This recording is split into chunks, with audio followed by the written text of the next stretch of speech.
Matematika. Sebelum matematika IPA. Pusing nggak? Oke, kalau gitu sebelum kita mulai pembelajaran Ibu, kita relaksasi dulu sebentar. Ya, coba letakkan tangannya di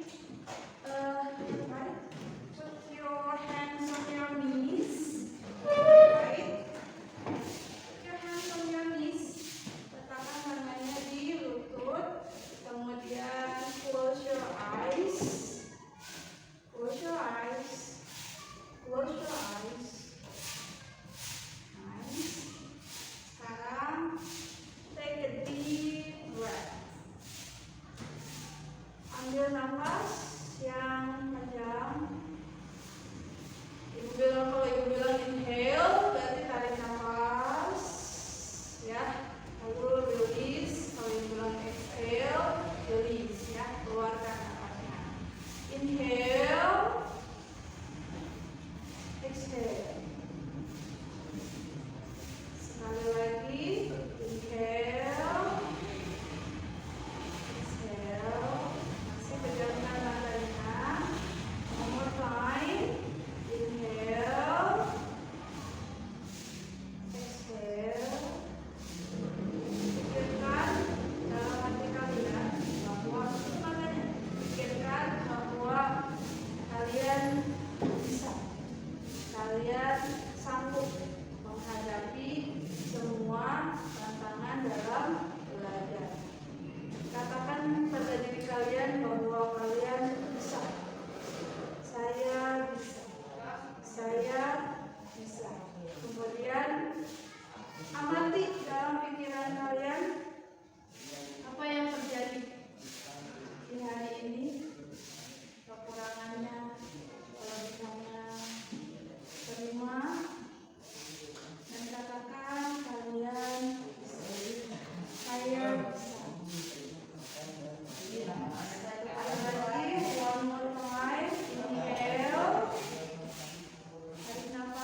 wabarakatuh.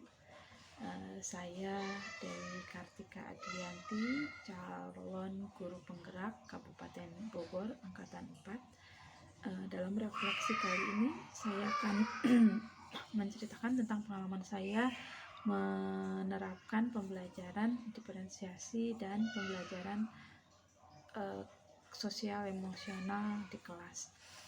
Dalam menerapkan pembelajaran berdiferensiasi dan pembelajaran sosial emosional, saya mencoba menggunakan metode STOP saat pergantian pembelajaran agar siswa bisa kembali fokus untuk belajar menerima pembelajaran berikutnya.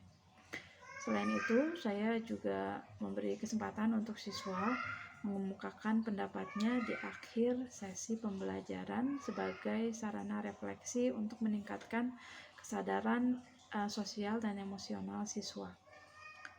Perasaan saya setelah mensimulasikan pembelajaran berdiferensiasi juga pembelajaran sosial emosional, saya merasa utuh dan bisa berbaur bersama siswa dalam suasana pembelajaran yang lebih berkesan.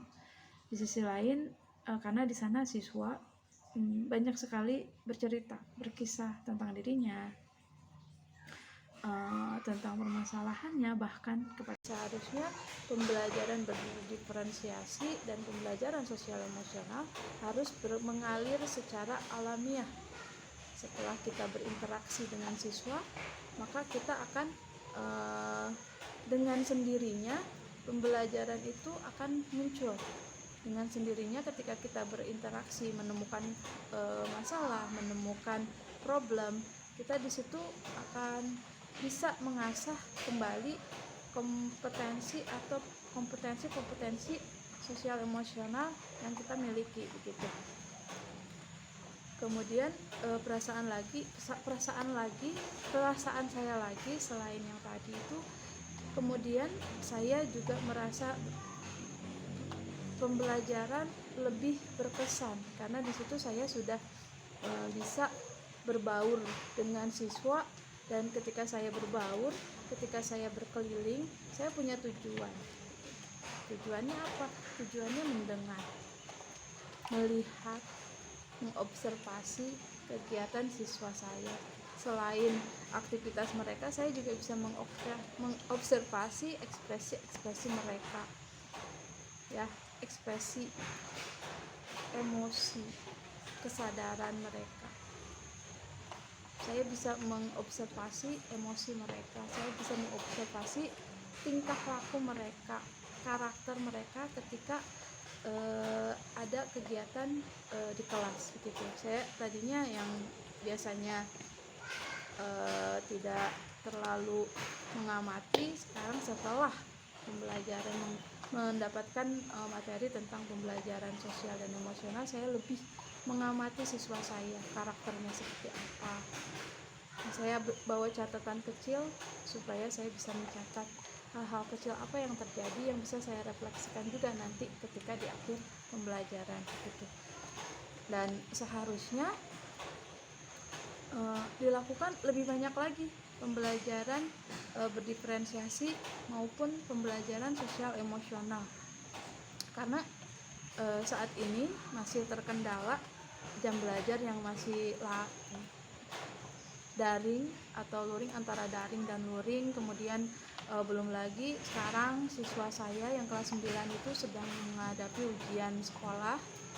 Kemudian selain itu kelas 8 juga libur. Kemudian bentar lagi mereka akan menghadapi PAT. Jadi semakin sedikit kesempatan untuk mengaplikasikan pembelajaran berdiferensiasi dan pembelajaran sosial emosional. Oleh karena itu seharusnya kami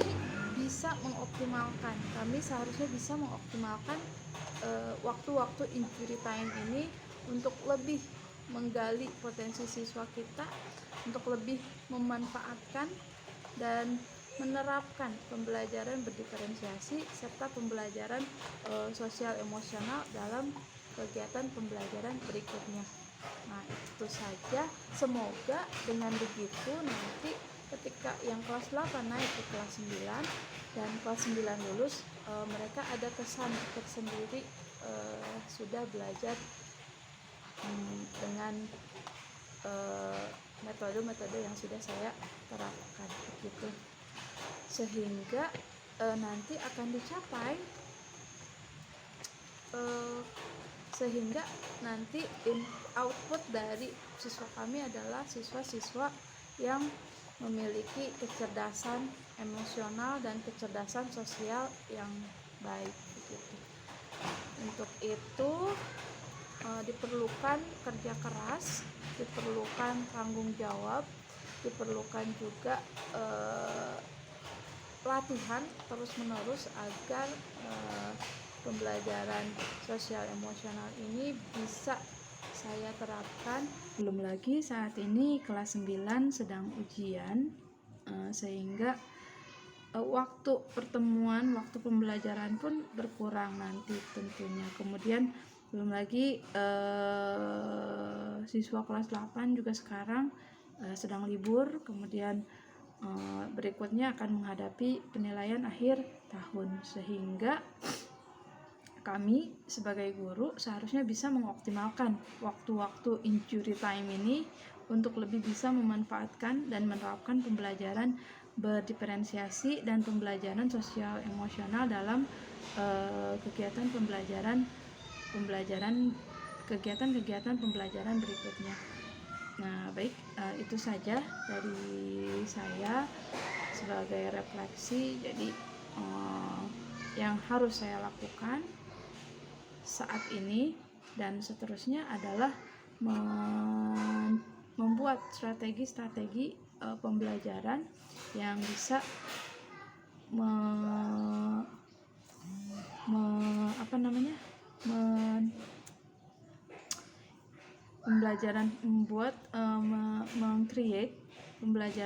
membuat pembelajaran yang terintegrasi dengan pembelajaran sosial,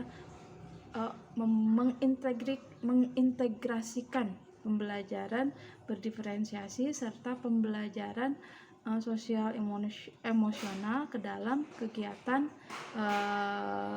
KBM saya sehari-hari, baik di SMP maupun di SMA dan SMK begitu. Itu saja sepertinya dari saya. Saya cukupkan sekian. Semoga ilmu tentang pembelajaran berdiferensiasi dan pembelajaran sosial emosional ini bisa saya terus terapkan dalam pembelajaran sehari-hari. Terima kasih. Wabillahi taufiq wal hidayah. Wassalamualaikum warahmatullahi